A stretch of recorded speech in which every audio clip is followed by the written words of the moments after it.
Last class में हम लोग कुछ भी स्टार्ट नहीं कर पाए थे, टेस्ट का ही डिस्कशन चल रहा था।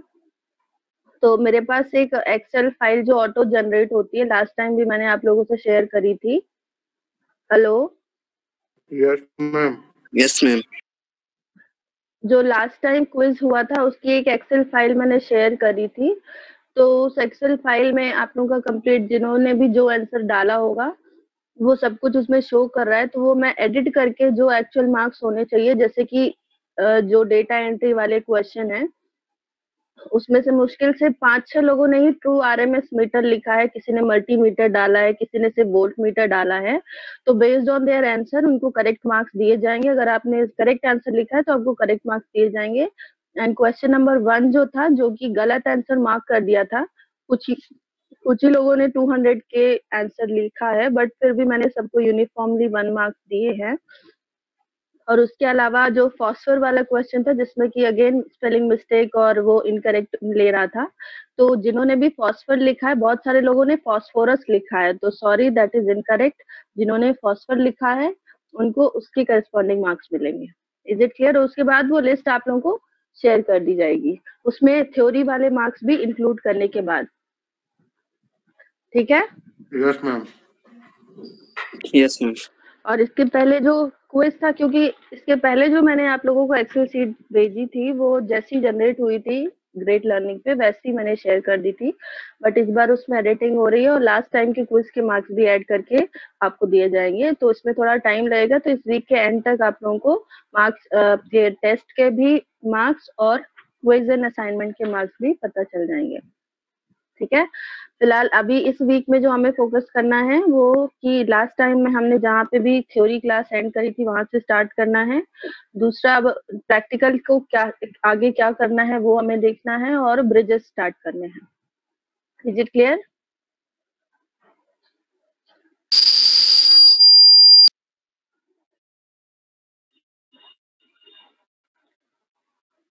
आवाज आ रही है मेरी? ब्रेक तो नहीं हो रही है वॉइस? क्लियर है मैम।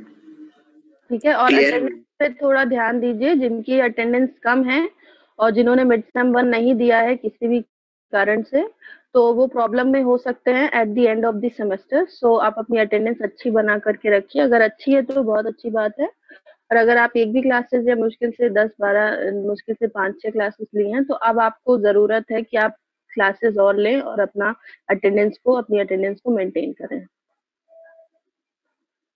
क्योंकि अब आपका नेक्स्ट मिड सेम भी बहुत ही जल्दी होगा। दिवाली के बाद ही नेक्स्ट मिड सेम जहाँ तक है हो जाएगा, क्योंकि फिर नेक्स्ट दिसंबर में आप लोगों के पेपर भी होने हैं। नवंबर के बाद दिसंबर, मतलब नवंबर एंड तक समझ लीजिए, मिड नवंबर से आपका एक्सटर्नल और ये सब स्टार्ट हो जाएगा। मिड सेम 2 में ये जो मिड सेम में आ गया उसके बाद का आएगा ना? हाँ, उसके बाद का पूरा डेटा। अभी तक जितना पूछा गया है वो नहीं आएगा, और अब से जो पढ़ाया जाएगा, मतलब ये, अब इसका मतलब ये नहीं कि क्विज में भी बिल्कुल नहीं, बेस तो वही है ना जो अपन पढ़ चुके हैं। तो बेस्ड ऑन आपका प्रीवियस नॉलेज क्विज के क्वेश्चन पूछे जा सकते हैं, पर थ्योरी में नहीं, डिटेल में नहीं पूछा जाएगा।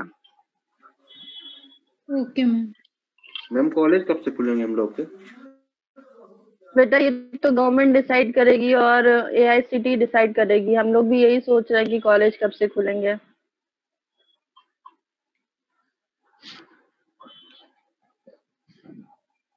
अब जहां तक है नवंबर में खुल जाएगा, मतलब क्योंकि आधी स्कूल्स भी खुल गई हैं। ठीक है? यस तो अब हम लोग स्टार्ट करते हैं। लास्ट क्लास में हमने डिफ्लेक्शन फैक्टर का डेरिवेशन देखा था, और बहुत खुशी लगी मुझे कि लोगों ने डेरिवेशन भी किया है, जबकि अच्छे से कंप्लीट नहीं हुआ था। पता नहीं किस तरीके से किया है, मोड ऑफ राइटिंग क्या था, देख के किया या बिना देखे किया। तो इसका जो डेरिवेशन है मैं यहाँ से लेकर के चल रही हूँ। हमने पहले भी देखा था कि किस तरीके से डिराइव करते हैं इसको, बहुत सारी अलग अलग स्टेप्स हैं। मेन जो कॉन्सेप्ट यूज किया गया है यहाँ पे वो है इलेक्ट्रिक फील्ड का कॉन्सेप्ट, कि जब इलेक्ट्रॉन बीम एक्सेलरेटिंग और प्री एक्सेलरेटिंग एनोड से निकल करके और आगे आता है, एक्सेलरेटिंग है प्री एक्सेलरेटिंग एनोड में इलेक्ट्रॉन बीम को एक वेलोसिटी प्रोवाइड करी जाती है, जिस वेलोसिटी से इलेक्ट्रॉन बीम आगे बढ़ता है। अब वो इलेक्ट्रॉन बीम आगे बढ़ते बढ़ते जब डिफ्लेक्टिंग प्लेट्स के अंदर आता है तो डिफ्लेक्टिंग प्लेट्स में जो पोटेंशियल अप्लाई किया जाता है उस पोटेंशियल की वजह से यहाँ इलेक्ट्रिक फील्ड्स प्रोड्यूस होती हैं।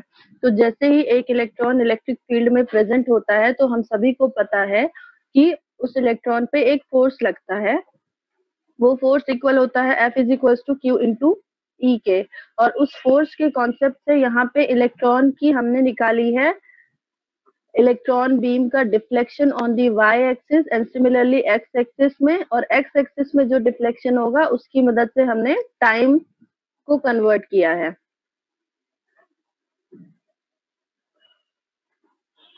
सबसे पहले यहाँ पे हमने पोटेंशियल एनर्जी ली थी। पोटेंशियल एनर्जी कि जब इलेक्ट्रॉन बीम इलेक्ट्रॉन गन मतलब रेस्ट से मोशन में आ रहा है तो वो अपनी पोटेंशियल एनर्जी को लूज कर रहा है। वो potential energy E into EA से डिनोट करी गई है। EA यहाँ पे एक्सिलरेटिंग एनोड का पोटेंशियल है।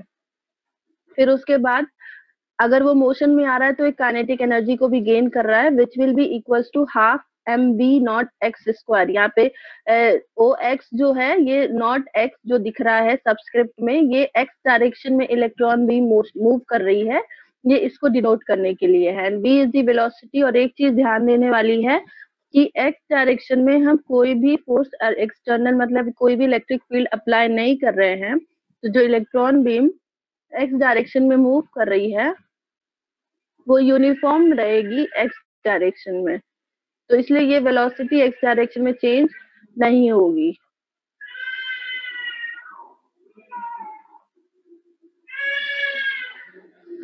अब जब इलेक्ट्रिक फील्ड की बात करते हैं y डायरेक्शन में, मतलब जब डिफ्लेक्टिंग प्लेट्स के अंदर इलेक्ट्रॉन बीम पहुंच गई है तो उस पे जो इलेक्ट्रिक फील्ड लग रही है उसको डिनोट किया गया है ये आपका जो इंग्लिश लेटर E है, ये वाला कैपिटल E से हमने इलेक्ट्रिक पोटेंशियल को डिनोट किया है जो डिफ्लेक्टिंग प्लेट्स पे दिया गया है, और ये जो E बाई है ये है इलेक्ट्रिक फील्ड। तो ये हो गया आपका ED डिवाइडेड बाय D।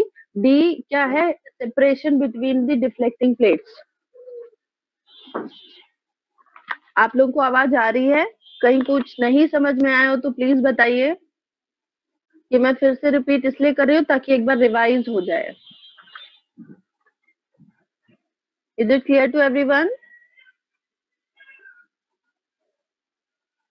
कोई तो बताइए भाई। 27 students are there. Yes ma'am. ये समझ आ चुका है या जरूरत नहीं है मुझे बताने की, या मैं एक्सप्लेन करूं? मैम कर दीजिए, रिवाइज हो जाएगा।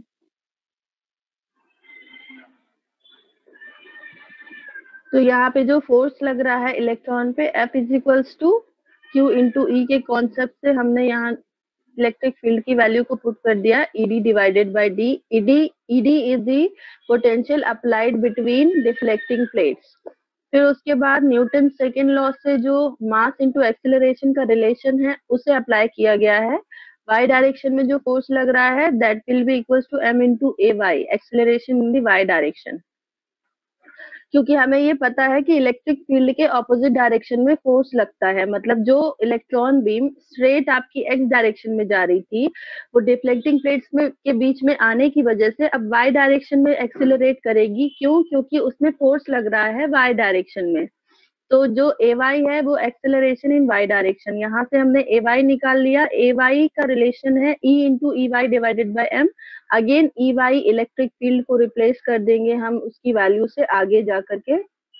यहाँ पे मोशन की इक्वेशन लगा रहे हैं हम लोग, मोशन की सेकेंड इक्वेशन, जिससे कि हम डिस्प्लेसमेंट निकालेंगे y डायरेक्शन में, जो कि हमारा डेरिवेशन है मेन। y डायरेक्शन में डिस्प्लेसमेंट निकालना है तो y इज इक्वल्स टू ये जो r not plus v not t plus half AT square की इक्वेशन है, इसमें क्योंकि इनिशियल वैल्यूज 0 है तो सिर्फ थर्ड टर्म बचेगी हाफ AT स्क्वायर, जिसमें half AY into T square हो जाएगा। और AY की वैल्यू जो अभी कैलकुलेट करी थी इक्वेशन नंबर 3 में वो पुट कर देनी है इक्वेशन नंबर 4 में। सिमिलरली हम x डायरेक्शन में डिस्प्लेसमेंट निकालेंगे, तो क्योंकि x डायरेक्शन में कोई वेलोसिटी है ही नहीं तो x डायरेक्शन में डिस्प्लेसमेंट की equation simply x is equal to v nought x into T होगी। और यहाँ से हम टाइम फैक्टर को निकाल लेंगे। Time will be equal to x divided by v nought x, जिससे कि यहाँ पे जो t प्रेजेंट है उसको रिप्लेस किया जा सके x divided by v nought x से। Is it clear? और ये हो गई equation number 5। Is it clear to everyone? Yes, ma'am. Yes, ma'am. Yes, ma'am. फिर अगेन हम t को रिप्लेस करेंगे x by V nought X से। तो यहाँ जो y और x के बीच में, मतलब अब एक हम दोनों डायमेंशन हो गए, एक y एक्सिस और एक x एक्सिस, तो दोनों के बीच में जो रिलेशन बन रहा है वो रिलेशन है एक parabolic relation, y is equal to a into X square का रिलेशन। और इस पैराबोलिक रिलेशन को अगर डायग्राम में देखें हम, तो वो डायग्राम में कुछ ऐसा दिखेगा कि ये जो इलेक्ट्रॉन बीम का मोशन है वो एक ऐसा पैराबोला के फॉर्म में होगा। बट हमें उस पैराबोला से मतलब नहीं है, हमें ये देखना है कि अब इस पैराबोला पे अगर एक टेंजेंट ड्रॉ किया जाएगा तो वो टेंजेंट डिफ्लेक्टिंग प्लेट के सेंटर पे जा करके मीट करता है। जो ओ डैश दिख रहा है सभी को, ये ओ डैश पे जा करके ये टेंजेंट करता है। और इस तरीके से हमें ये पता चलेगा कि क्या रिलेशन बन रहा है y और x के बीच में। और टेंजेंट को अगर हम निकालेंगे तो इसको y को डिफरेंशिएट करना है with respect to x, dy divided by dx। तो उससे यहाँ पे हमें e इंटू एक स्लोप की इक्वेशन जो आई है, e into E Y divided by m into V nought X square. और यहाँ x जो है x is equals to L D. यहाँ एल डी क्या है? एल डी आपको पहले ही बता दिया गया था कि length of the deflecting plate, ये इसकी लेंथ है, ये एल डी।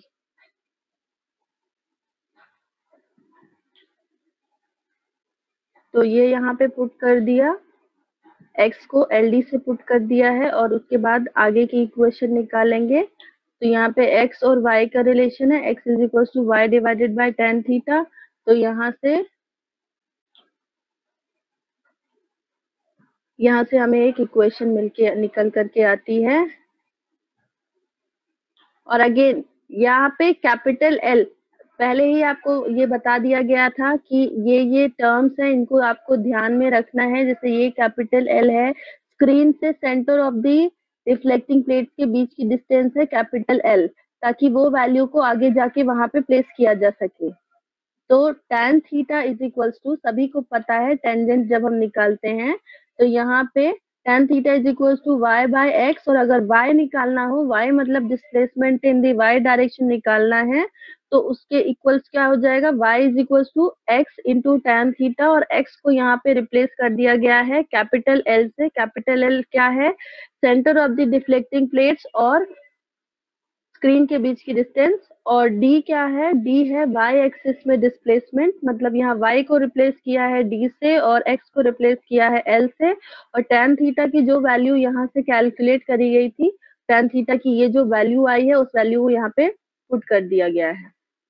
और इस तरीके से अगेन की सारी वैल्यू जो भी निकाली गई है, v नॉट x की वैल्यू जो हमने सबसे पहले कैलकुलेट करी थी उसको पुट करना है। और ये पुट करने के बाद जो deflection on the screen in y direction हमें मिलेगा वो है L into L D into E D divided by 2d into E ए।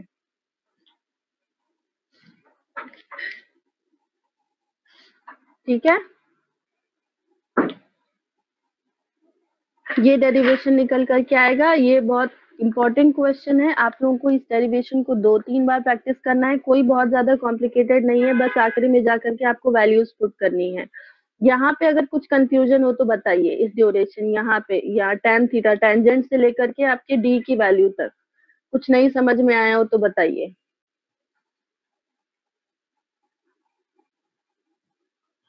कोई कंफ्यूजन है क्या? एनीवन?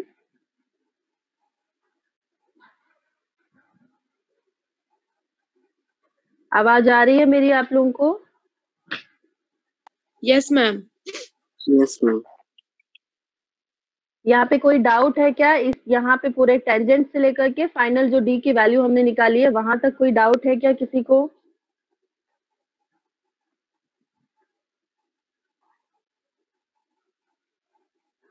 कोई डाउट नहीं है? सब क्लियर है? तो एक बार Yes, जब ma'am. इक्वेशन आ जाती है तो उस इक्वेशन में जो भी टर्म्स प्रेजेंट होती हैं बेस्ड ऑन दी टर्म्स हम ये रिलेशन बताते हैं कि अब ये जो डिफ्लेक्शन फैक्टर है किस किस वैल्यू पे डिपेंडेंट है। जैसे कि इस इक्वेशन में हमें दिख रहा है कि ये क्या है, व्हाट इज ये हियर, बताइए। ये क्या है? Accelerating voltage. Pre-accelerating accelerating accelerating anode का पोटेंशियल है, ठीक है। और ईडी क्या है?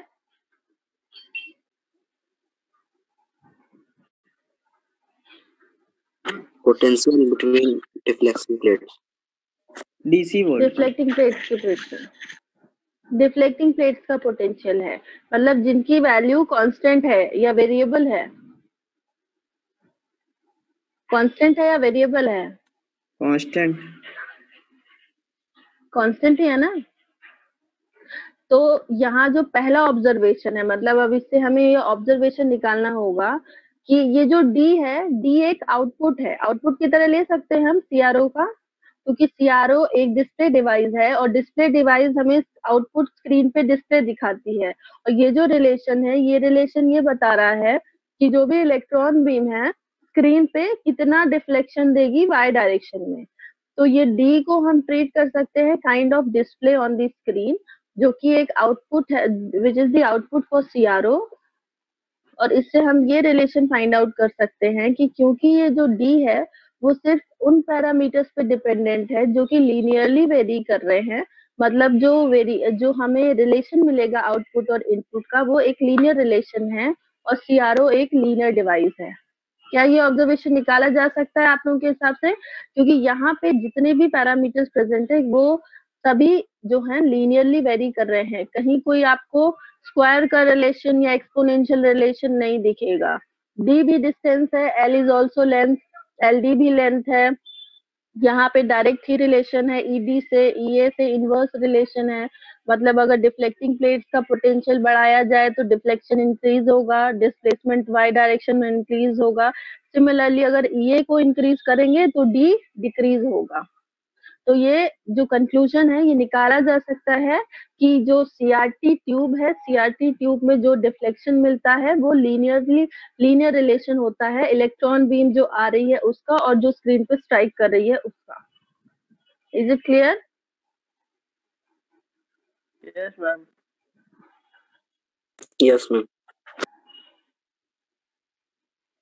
उसके अलावा यहाँ पे और भी चीजें, और भी 2-3 ऑब्जर्वेशन है, जैसे कि जो डिफ्लेक्शन है यहाँ पे ई जो टर्म है, मतलब mass of charge of an electron and mass of an electron दोनों ही कैंसिल आउट हो गए हैं।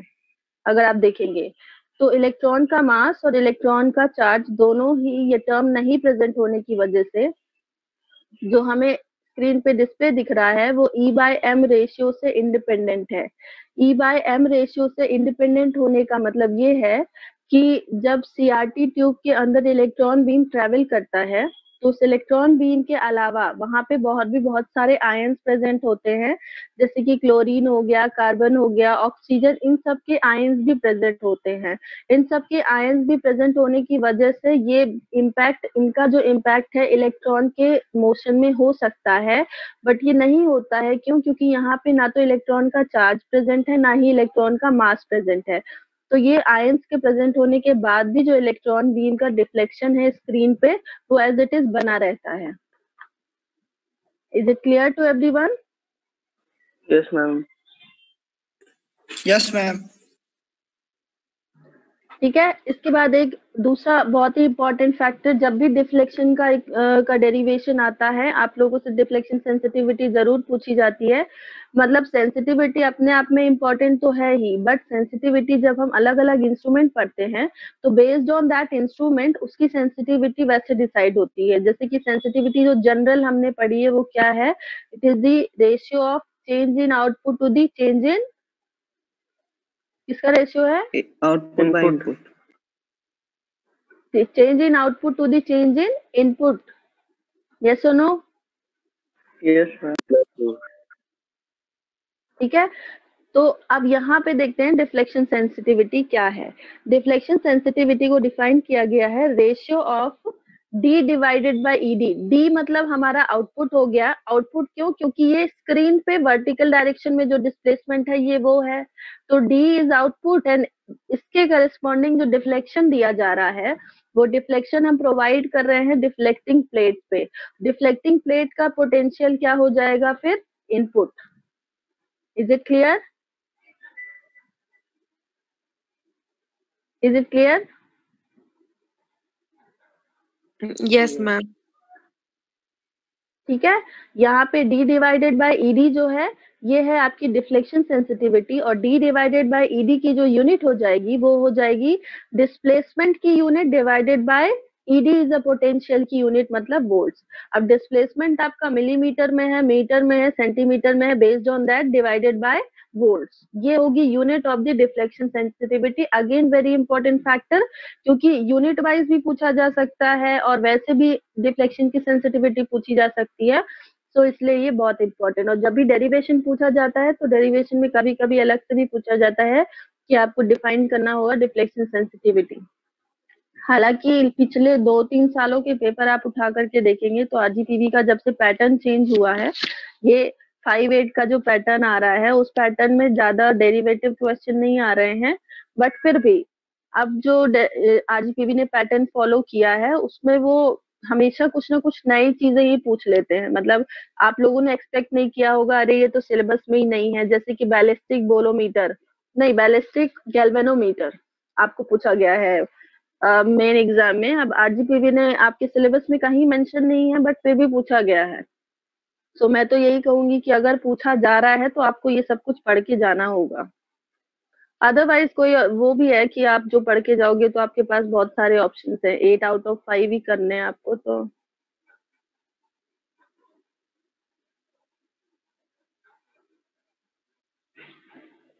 तो ये है आपकी deflection sensitivity. Again deflection sensitivity में आपको उसका डेरिवेशन जो भी है based on D by ED उसको कैलकुलेट करना है, जो कि यहाँ निकल करके आ रहा है L into L D divided by 2d into E. और ये जो सेंसिटिविटी है वो ईए से इनवर्सली प्रोपोर्शनल है। तो ये ध्यान देने वाली चीज है कि अगर हम एक्सिलरेटिंग एनोड के पोटेंशियल को इंक्रीज कर रहे हैं तो सेंसिटिविटी क्या होगी बताइए? अगर एक्सेलरेटिंग एनोड के पोटेंशियल डिक्रीज होगी, यस। और किसी भी इंस्ट्रूमेंट की फाइन वर्किंग के लिए, मतलब अगर हमें एक्यूरेट वर्किंग चाहिए और अच्छी वर्किंग चाहिए और ऐसी वर्किंग चाहिए जैसी हम एक्सपेक्ट कर रहे हैं, उसके लिए उस इंस्ट्रूमेंट की सेंसिटिविटी को क्या होना चाहिए बताइए? ज्यादा होना चाहिए। क्या डिजायरेबल है? ज्यादा होनी चाहिए किसी भी, फिर चाहे वो वोल्ट मीटर हो, एमीटर हो, वॉट मीटर हो या कोई भी मीटर हो, कोई भी इंस्ट्रूमेंट हो, अगर उसकी हमें फाइन वर्किंग चाहिए तो उसके लिए sensitivity of the instrument should be high. मतलब जैसे ही इनपुट में चेंज हो रहा है वो चेंज आउटपुट में रिफ्लेक्ट होना चाहिए। और इस केस में भी अगर हमें सेंसिटिविटी ज्यादा चाहिए दैट मीन्स हमें एक्सेलरेटिंग एनोड का पोटेंशियल कम रखना है। अगेन जब भी हम ये डेरिवेशन करते हैं तो हमें इस तरीके से रिलेशन पता चलता है कि अच्छा हम कुछ भी पोटेंशियल नहीं पुट कर सकते हैं, क्योंकि कुछ भी पोटेंशियल रख देने की वजह से उसका एक और फैक्टर है जो कि रिड्यूस हो जाएगा। Is it clear? Is it clear to everyone? ठीक है, अगेन एक और फैक्टर है deflection factor. Deflection factor inverse of the sensitivity, जो कि हम लोग ऑलरेडी पढ़ चुके हैं। इसको जी से डिनोट किया गया है, जी इज इक्वल टू 1/s। ठीक है,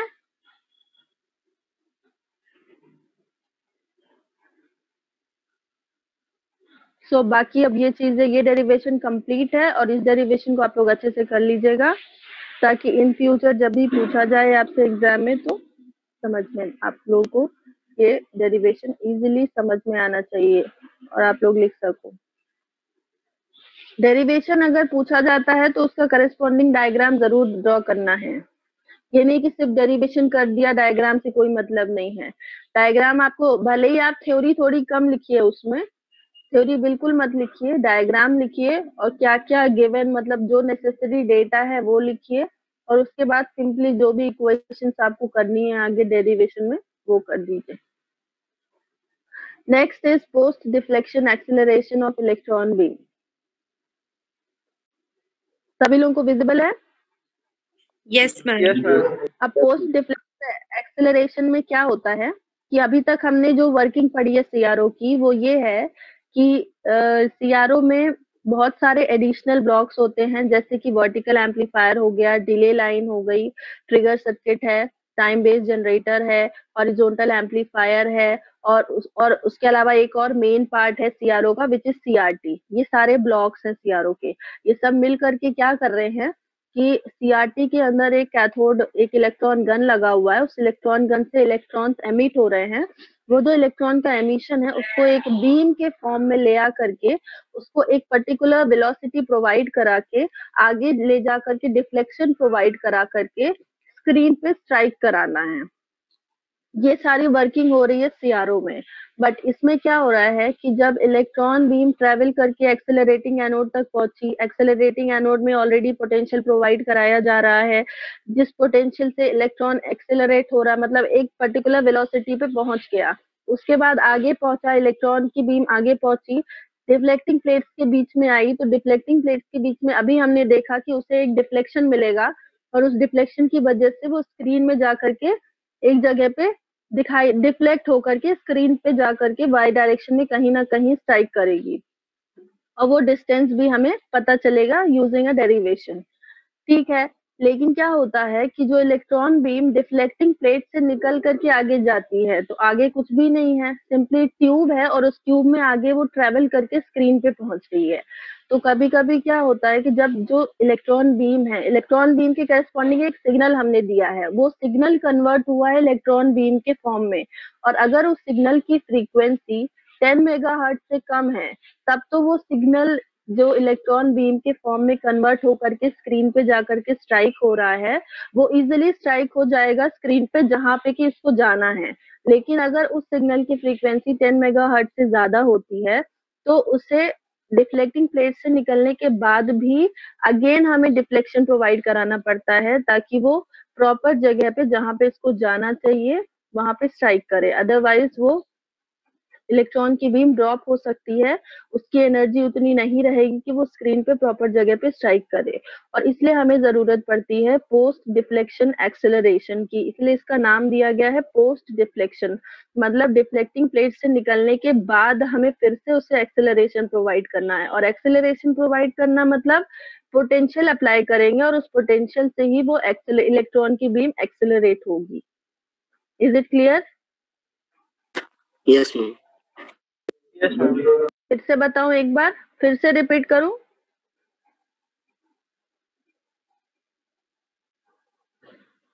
फिर से रिपीट करूं क्या? मैम वो इलेक्ट्रॉन की बताइए। एनर्जी डाउन करने के लिए करते हैं क्या?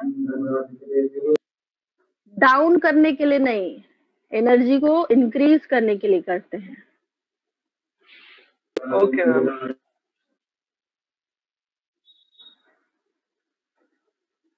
यहाँ पे क्या हो रहा है, सभी को समझ आ गया जो मैंने बोला अभी? Yes, ma'am.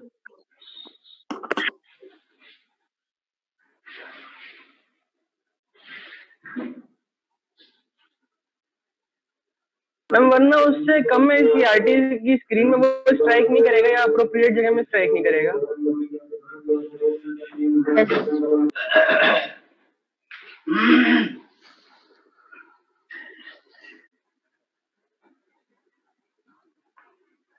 क्या होता है यहाँ पे कि जब इलेक्ट्रॉन बीम, बेसिकली जो डिफरेंस आ रहा है, जो जरूरत पड़ रही है, वो इस वजह से है कि जो भी इनकमिंग सिग्नल है उस सिग्नल की फ्रीक्वेंसी अगर हाई है, तो हाई फ्रीक्वेंसी के सिग्नल को अगर हमें शो कराना है सीआरटी के स्क्रीन पे, तो उसके लिए हमें डिफ्लेक्टिंग प्लेट से निकलने के बाद भी एडिशनल एक्सेलरेशन प्रोवाइड कराना पड़ेगा, और वो एडिशनल एक्सेलरेशन प्रोवाइड कराने के लिए यहाँ पे 2-3 मैकेनिज्म यूज करी गई है, जो कि पोस्ट डिफ्लेक्शन एक्सेलरेशन के अंदर आती है। मतलब पोस्ट डिफ्लेक्शन एक्सेलरेशन हम पढ़ ही क्यों रहे हैं, क्योंकि सिग्नल की फ्रीक्वेंसी ज्यादा है, और वो जो इलेक्ट्रॉन बीम है हाई फ्रीक्वेंसी होने की वजह से स्क्रीन तक नहीं पहुंच पाती है, और उसको स्क्रीन पे प्रॉपर जगह पे एग्जैक्ट जगह पे स्ट्राइक कराने के लिए हमें एडिशनल एक्सेलरेशन प्रोवाइड कराना है। और ये एक्सेलरेशन हम प्रोवाइड कराएंगे, इनिशियली तो हम एक्सेलरेशन दे ही रहे हैं, प्री एक्सेलरेटिंग एनोड्स हैं ही हमारे पास, एक्सेलरेटिंग एनोड है ही, बट डिफ्लेक्टिंग प्लेट्स के बाद भी हमें उसे एक्सेलरेशन देना पड़ेगा तब, जबकि उस सिग्नल की फ्रीक्वेंसी बहुत ज्यादा है, बहुत ज्यादा मतलब 10 मेगाहर्ट्ज से ज्यादा है। अगेन ये क्वेश्चन, ये वो पॉइंट है जहाँ पे कि आपका फिर से क्विज का क्वेश्चन बनता है कि कितनी फ्रीक्वेंसी तक हम बिना किसी एक्सेलरेशन के स्क्रीन पे वेव फॉर्म देख सकते हैं, अप टू 10 मेगाहर्ट्ज। लेकिन 10 मेगाहर्ट्ज के बाद हमें फिर से उसे एक्सेलरेशन प्रोवाइड कराना पड़ेगा, जिसको कि हम बोलते हैं पोस्ट डिफ्लेक्शन एक्सेलरेशन, और उसकी मदद से ही इलेक्ट्रॉन बीम प्रॉपर्ली स्क्रीन पे स्ट्राइक करेगी। तो इसकी दो मैकेनिज्म है, यहाँ पे आपको दो डायग्राम दिख रहे हैं, एक स्पाइरल शेप में है, एक स्फेरिकल शेप में है। तो पहले वाले डायग्राम में यहाँ आपको लाइंस दिख रही हैं और एक ऐसा अंदर में एडिशनल लाइन दिख रही है।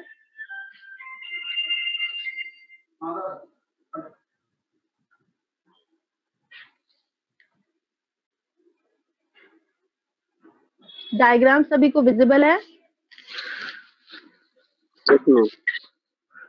Yes ma'am.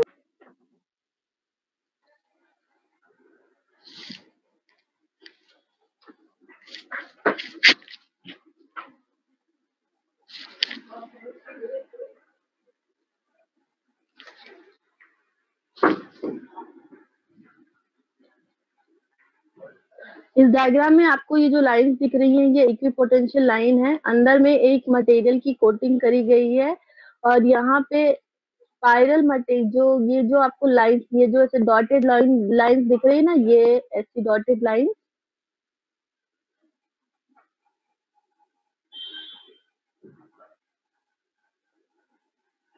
डॉटेड लाइंस जो हैं ये एक हाई रेजिस्टेंस की नैरो स्पाइरल है ग्रेफाइट मटेरियल की, और इस मटेरियल का रेजिस्टेंस बहुत हाई है और इस ग्रेफाइट मटेरियल की मदद से यहाँ पे पोटेंशियल अप्लाई किया जा रहा है डिफ्लेक्टिंग प्लेट से निकलने के बाद।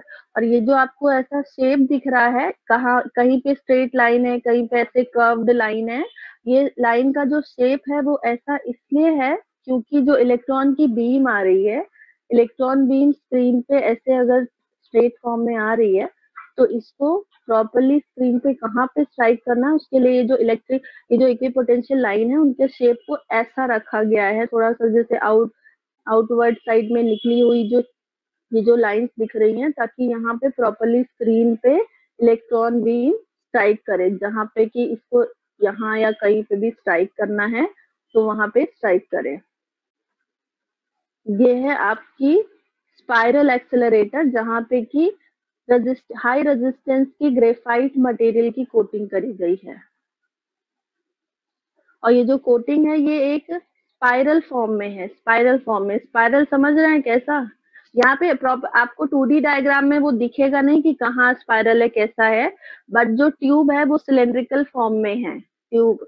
तो सिलेंड्रिकल फॉर्म में जो ट्यूब है उसके अंदर स्पाइरल ग्रेफाइट मटेरियल की स्पाइरल जो है वो कोट करी गई है इस तरीके से।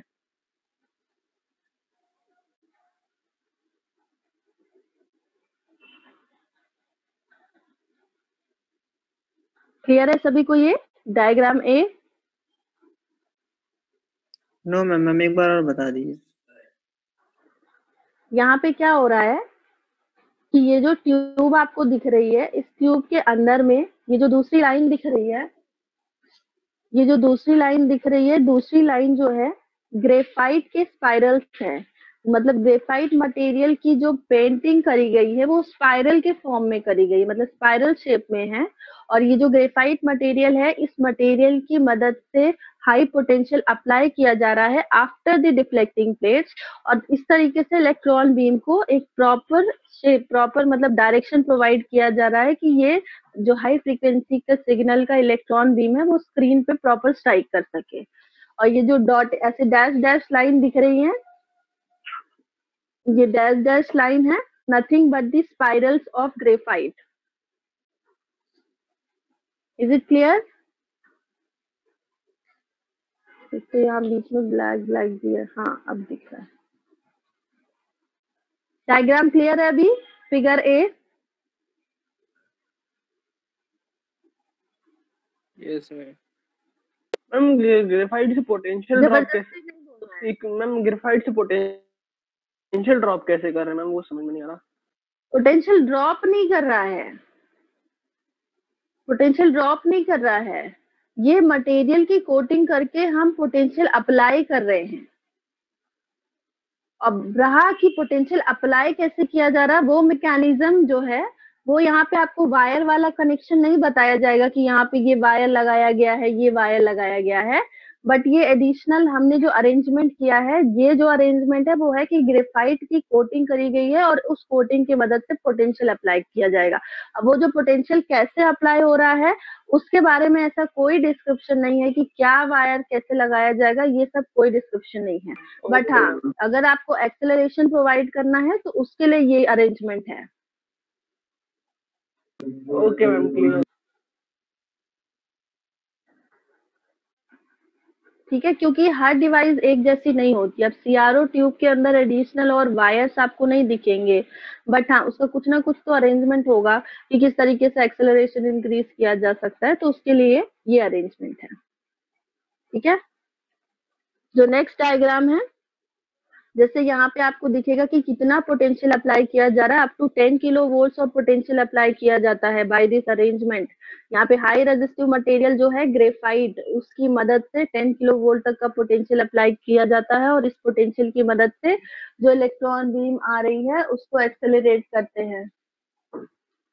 Is it clear?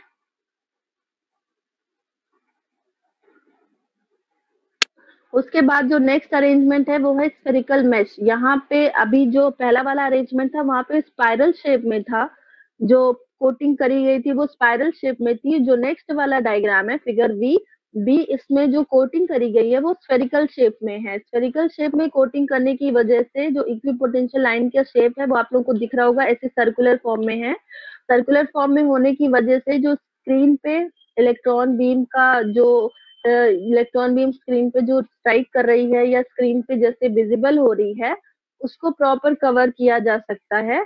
इस वजह से दूसरा वाला जो अरेंजमेंट है यहाँ पे स्फेरिकल शेप फॉलो किया गया है इस ग्रेफाइट मटेरियल की कोटिंग का। एक है स्पाइरल और दूसरा है मैश। स्पाइरल वाले में जो सीआरटी ट्यूब है उसके अंदर स्पाइरल फॉर्म में ग्रेफाइट की कोटिंग करी गई है और जो दूसरा वाला है उसके अंदर स्फेरिकल शेप में कोटिंग करी गई है। और स्फेरिकल शेप में कोटिंग करने की वजह से जो इक्विपोटेंशियल लाइन जो पहले वाले केस में स्ट्रेट थी वो दूसरे वाले केस में कर्व्ड हो गई है और कर्व्ड हो जाने की वजह से इलेक्ट्रॉन बीम जो आ रही है हाई फ्रीक्वेंसी की इलेक्ट्रॉन बीम वो स्क्रीन पे और ज्यादा प्रॉपर्ली स्ट्राइक कर सकती है। Is it clear?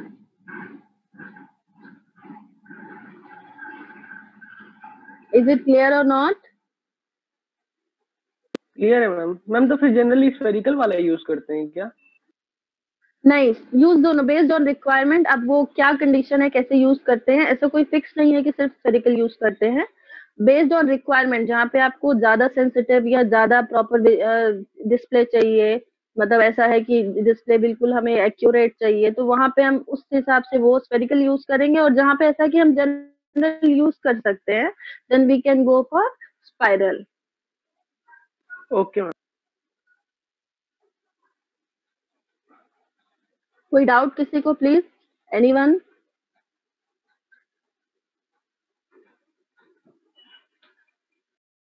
कोई डाउट नहीं है किसी को?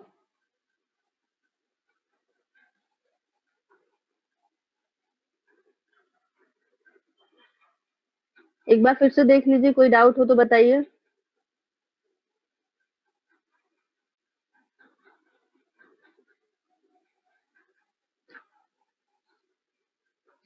Next is deflection plate. Already हम लोग बहुत बार देख चुके हैं डिफ्लेक्शन प्लेट को। डिफ्लेक्शन प्लेट के पहले क्या लगा होता है सीआरटी में, बताइए।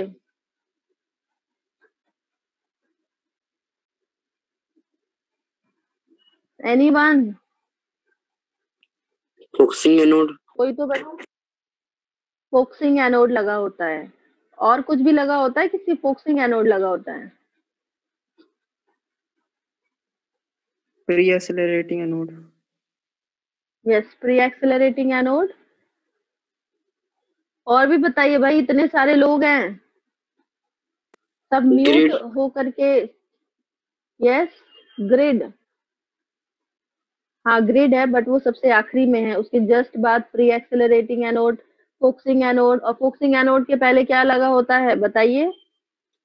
Accelerating anode. Accelerating anode, yes. Accelerating anode के पहले क्या होता है?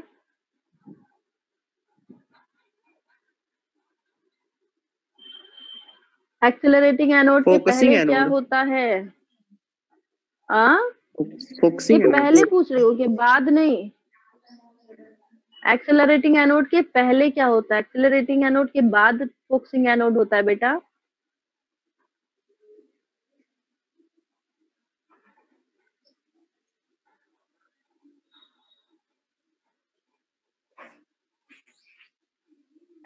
डायग्राम देख सकते हैं अभी तो आप लोग के पास।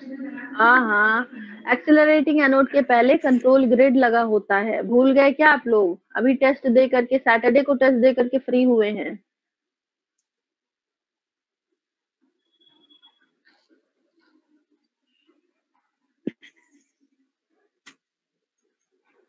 कंट्रोल ग्रिड होता है या कंट्रोल नहीं? Grid, yes ma'am.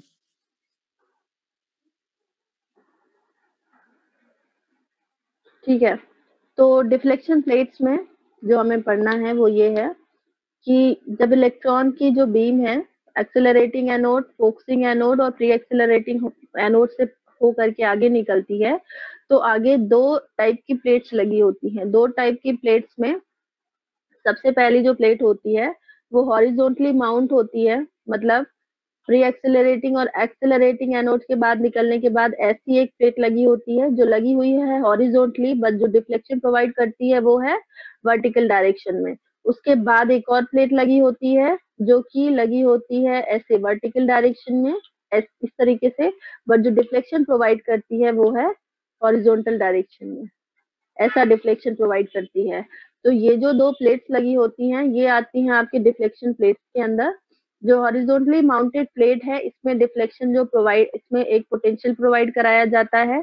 इसमें जो सिग्नल प्रोवाइड कराया जाता है वो सिग्नल आता है, ये सिग्नल कहाँ से आता है? इस प्लेट पे जो सिग्नल आ रहा होता है वो कहाँ से आ रहा होता है बताइए? किसी को डायग्राम याद है क्या? Accelerating anodes.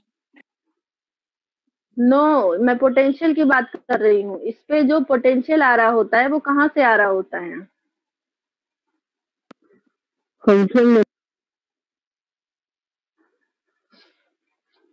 वर्टिकल एम्पलीफायर के बाद डिले लाइन लगा होता है और डिले लाइन का जो सिग्नल है वो आ करके यहाँ पे अप्लाई हो रहा होता है। यस और नो?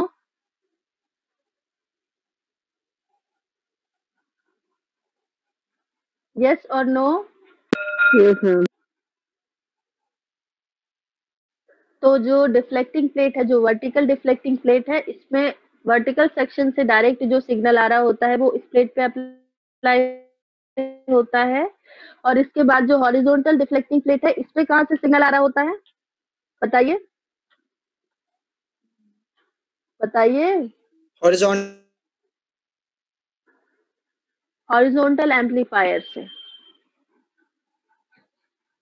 ये बेसिक चीजें हैं, इन बेसिक चीजों से ही आपकी क्लैरिटी बढ़ेगी सीआरओ को लेकर के। इन बेसिक चीजों से ही आपको और समझ में आएगा कि किस तरीके से सीआरओ में डिफ्लेक्शन हो रहा है, किस तरीके से वर्टिकल डायरेक्शन में, हॉरिजॉन्टल डायरेक्शन में। जब आपको ये क्लियर है कि वर्टिकल प्लेट पे कहाँ से सिग्नल आ रहा है, सिमिलरली हॉरिजॉन्टल प्लेट पे कहाँ से सिग्नल आ रहा है, प्लेट पे जो सिग्नल आ रहा है वो डायरेक्टली वर्टिकल आ रहा है, वो वर्टिकल एम्पलीफायर और डिले लाइन में जा रहा है, तो वो जो सिग्नल है वो आकर के सीधे वर्टिकल डिफ्लेक्टिंग प्लेट्स में मिल रहा है, और वही सिग्नल जब हॉरिजॉन्टल सेक्शन से होकर के पास होता है तो हॉरिजॉन्टल एम्पलीफायर से जो भी सिग्नल आ रहा होता है वो हॉरिजॉन्टल डिफ्लेक्टिंग प्लेट्स में जाता है। और इस तरीके से हॉरिजॉन्टल डायरेक्शन और वर्टिकल डायरेक्शन दोनों ही डायरेक्शन का डिस्प्ले हमें स्क्रीन पे दिखाई देता है बेस्ड ऑन दिस डिफ्लेक्शन। और ये जो डिफ्लेक्शन है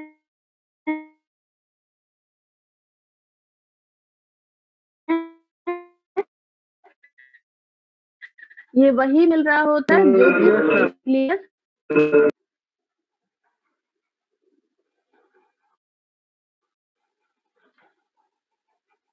फिर उसके बाद है screen of CRT. Screen of CRT हम लोग स्टार्टिंग से पढ़ रहे हैं, राइट फ्रॉम द बिगिनिंग, कि सीआरओ की स्क्रीन पे क्या कोटिंग करी जाती है? सीआरओ की स्क्रीन पे किस मटेरियल की? फॉस्फर मटेरियल की। तो एक बार इसको डिटेल में हमें देखना है कि जो स्क्रीन ऑफ सीआरटी है उसमें फॉस्फर की कोटिंग क्यों करी जाती है, and what is the shape of the screen of CRT. जो सीआरटी की स्क्रीन है, अगर उसका साइज 100 mm क्रॉस 100 है तो वो बिल्कुल फ्लैट होगी, लेकिन अगर 100 mm क्रॉस 100 mm मतलब 100 mm से बड़ा साइज है तो उसका जो शेप है एट द एंड्स थोड़ा सा कर्व्ड होगा, जो कि हम एक बार पहले भी डिस्कस कर चुके हैं कि जो पहले की टेलीविजन्स होते थे उनमें अगर आप देखेंगे वो कम्प्लीटली फ्लैट नहीं होती थी, वो साइड में थोड़ा सा कर्व्ड, और अभी भी अगर अभी भी देखते हैं तो वो साइड में थोड़ा सा कर्व्ड होती हैं, क्योंकि सीआरटी की जो ट्यूब है अगर उसका साइज हम 100 mm से बड़ा ले रहे हैं तो उसको थोड़ा सा कर्व्ड बनाना पड़ता है at the end. Is it clear? Clear to everyone? तो ये जो सीआरटी की स्क्रीन है, इस सीआरटी स्क्रीन पे फॉस्फर मटेरियल की कोटिंग करी जाती है उसके इनसाइड सरफेस पे। अब फॉस्फर मटेरियल की कोटिंग क्यों करी जाती है, सबसे पहले देखते हैं कि फॉस्फर है क्या। फॉस्फर एक तरह का क्रिस्टलाइन मटेरियल है, इनऑर्गेनिक क्रिस्टलाइन मटेरियल है। इस मटेरियल की जो प्रॉपर्टी होती है कि कुछ माइक्रोन्स मतलब कुछ माइक्रोमीटर की ही कोटिंग होती है बहुत ही, और इसमें कुछ कुछ एक्टिवेटर्स मिलाए जाते हैं। एक्टिवेटर्स मतलब कुछ कुछ मेटल्स जैसे कि मैग्नीज हो गई, कॉपर, सिल्वर, ये सब ऐड कर दिए जाते हैं एज अ एक्टिवेटर, क्योंकि एक इनऑर्गेनिक क्रिस्टलाइन मटेरियल एक क्रिस्टलाइन मटेरियल है, तो इसमें एक्टिवेटर्स ऐड होते हैं और इसकी कुछ माइक्रोमीटर में कोटिंग करी जाती है सीआरओ की, जो ग्लास ट्यूब के अंदर के सरफेस में। अब इस मटेरियल की जो प्रॉपर्टी होती है वो ये होती है कि जब भी इलेक्ट्रॉन की बीम आकर के इस मटेरियल पे स्ट्राइक करता है तो ये इलेक्ट्रॉन बीम जब स्ट्राइक करेगी तो अपनी एनर्जी को लूज करेगा, और अपनी एनर्जी जो लूज करता है फॉस्फर उस एनर्जी से एक्साइट होकर के अपने हायर एनर्जी बैंड में पहुंचते हैं, और अपने हायर एनर्जी बैंड से जब रिलीज होके लोअर एनर्जी बैंड में आते हैं तो एनर्जी को ये लाइट के पैकेट्स के फॉर्म में रिलीज करते हैं। आप सभी को पता होगा कि जब भी इलेक्ट्रॉन अपनी हायर स्टेट से लोअर स्टेट में आता है तो एनर्जी रिलीज करता है। तो एनर्जी जो रिलीज होती है वो उसका अलग अलग फॉर्म होते हैं, या तो हीट के फॉर्म में रिलीज कर सकते हैं या तो लाइट के फॉर्म में रिलीज कर सकते हैं।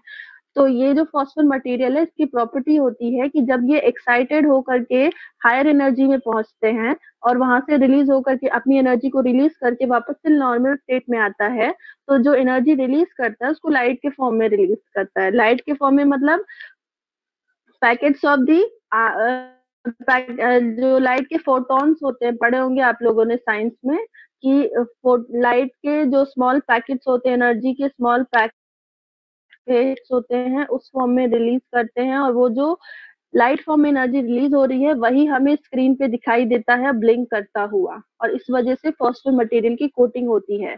क्यों? क्योंकि ये लाइट फॉर्म में एनर्जी को रिलीज कर रहा है, मतलब कुल मिलाकर के क्या कर रहा है, ये इलेक्ट्रिक एनर्जी को लाइट फॉर्म में कन्वर्ट कर रहा है। जो इलेक्ट्रॉन बीम स्ट्राइक कर रही है उस इलेक्ट्रॉन की एनर्जी को कन्वर्ट कर देता है लाइट की एनर्जी में, क्योंकि ये इस मटेरियल की प्रॉपर्टी है।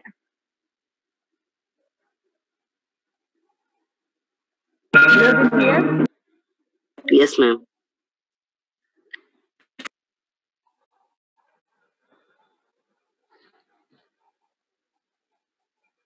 और ये जो प्रोसेस है इसको बोलते हैं कैथोड ल्यूमिनेसेंस। कैथोड ल्यूमिनेसेंस मतलब है तो ये अपने एनर्जी लेवल को रेज कर लेता है, और अपने एनर्जी लेवल को रेज करके वापस से नॉर्मल स्टेट पे जब आता है, ये एनर्जी लेवल को रेज किया, इस प्रोसेस को बोलते हैं कैथोड ल्यूमिनेसेंस। रेज करके वापस से जब लाइट को एमिट करके नॉर्मल स्टेट में आता है तो इस प्रोसेस को बोलते हैं फ्लोरेसेंस। और इसीलिए हम कहते हैं कि एक फ्लोरेसेंट मटेरियल की कोटिंग करते हैं। फ्लोरेसेंस मतलब वो प्रोसेस जबकि लाइट एमिट हो रही है एक्साइटेशन के बाद। ये एक्साइट से नॉर्मल स्टेट में जब आएगा तो जो एनर्जी रिलीज हो रही है वो लाइट के फॉर्म में। Is it clear? Is it clear to everyone? Yes. और इसलिए फॉस्फर मटेरियल यूज किया जाता है।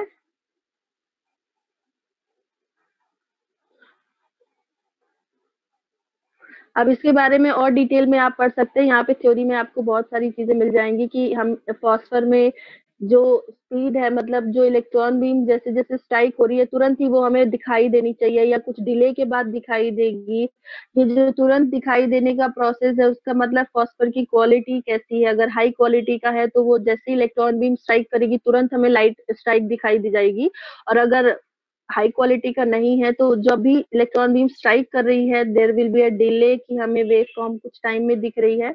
ऐसा नहीं है कि बहुत ज्यादा डिले है या बहुत ज्यादा फास्ट है, हमारी आंखों से विजिबल नहीं हो सकता है, इतना डिले और इतना फास्ट हो सकती है, बट फिर भी अपने आप में ही एक फॉस्फर मटेरियल की जो प्रॉपर्टी होती है कि वो कितनी ज्यादा स्पीड से जो भी इलेक्ट्रॉन बीम उस पे इंसिडेंट हो रही है उसकी लाइट को उसको कन्वर्ट करके लाइट फॉर्म में डिस्प्ले करा सकती है। ये फॉस्फर मटेरियल के ऊपर डिपेंड करता है।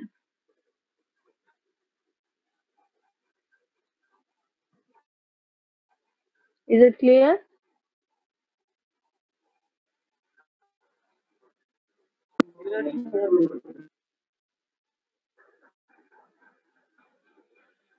और लोग भी बोल सकते हैं भाई, क्लास में 32 स्टूडेंट्स प्रेजेंट हैं, बोलने के लिए 2 ही लोग प्रेजेंट है, ऐसा लग रहा है बाकी के लोग बस क्लास में प्रेजेंट होकर के अपना अपना काम। श्री कृष्ण द्विवेदी आप भी कुछ Yes, ma'am. बताइए भाई, सुन रहे हैं क्या चल रहा है क्लास में? Yes, ma'am. Sneha Yes, Srivastava, ma'am. आवाज आ रही है?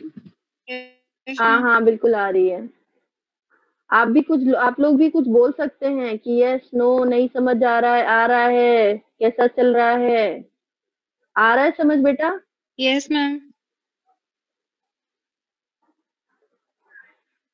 साइबा Yes, ma'am. समझ आ रहा है बेटा? Yes, ma'am. कुछ समझ नहीं आया तो बताओ। मैम आ रहा है अभी तो। Dilraj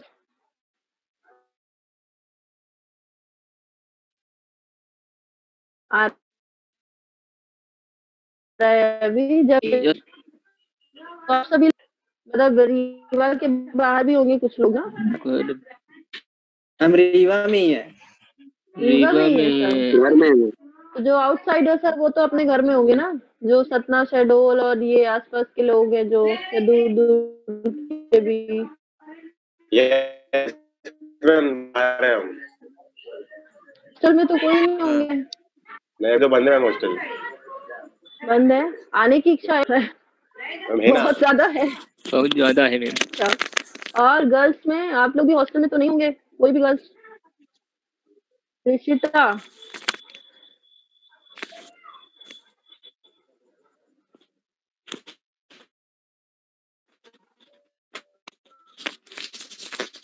Rishita Yes, ma'am.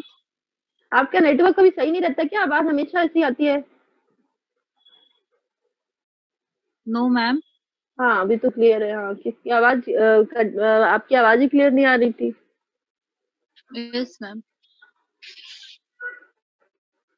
Okay तो अभी ये बताइए कि जो आज की क्लास में पढ़ाया गया वो क्लियर है या नहीं? Yes, ma'am. क्लियर है? ठीक है।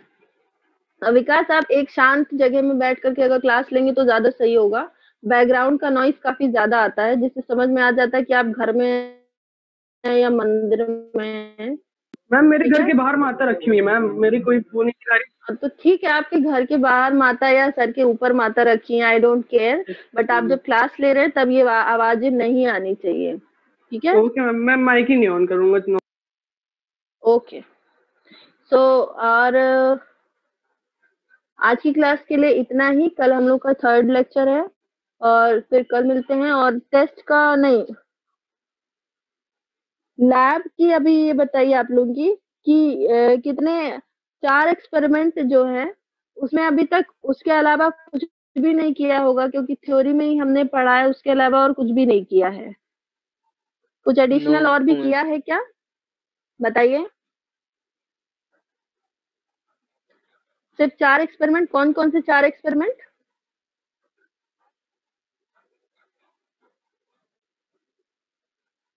कौन कौन से 4 एक्सपेरिमेंट?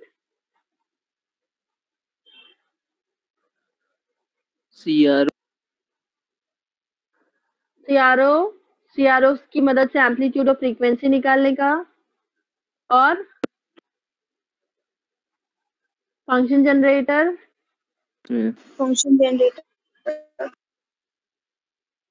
और कौन सा? 3 है या 4 है? 4 है मैम। चौथा कौन सा है बताइए?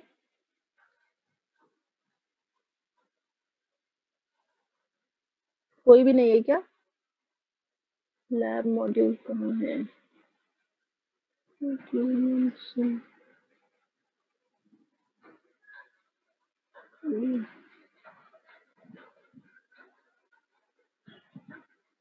किसी को भी नहीं पता है पूरी क्लास में?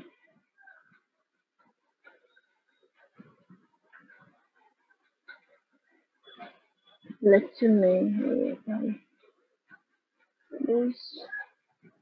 कोई बात नहीं, कल की क्लास में मैं आप लोगों को बताऊंगी कि अब हमें नेक्स्ट और क्या करना है, और कल ये आप लोगों को प्रॉपर बताया भी जाएगा कि कौन से मॉड्यूल में लैब वाला मॉड्यूल।